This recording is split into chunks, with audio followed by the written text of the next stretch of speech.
जय मैथिल जय मिथिला। अमिता झा बजै छी आर आई अहाँ सबके एकटा कोबर लऽ कऽ आयल छी।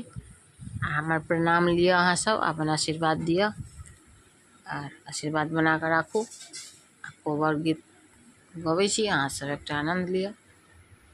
घर पछुआर बामे सुपारी केरा गछिया तरल चतरल डारी हे। घर पछुआर बामे सुपारी के गछिया तरल चतरल डारी हे। तीर धनुष लाए ठाड़ भेला दुल्हा काटी लेल सुपारी केरा डारी हे। तीर धनुष लाए ठाड़ भेला दुल्हा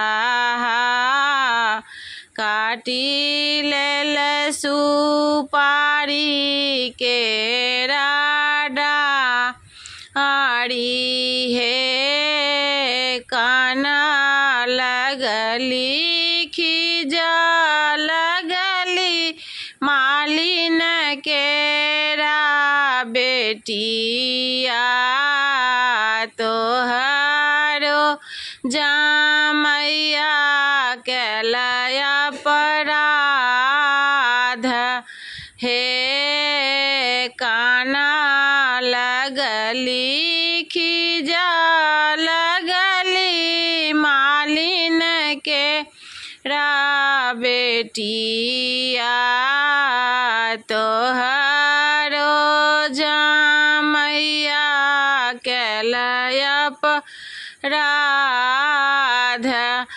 हे। चुपे रहू चापे रहू मालिन केरा बेटिया दए देव सुपारी केरा डारी हे।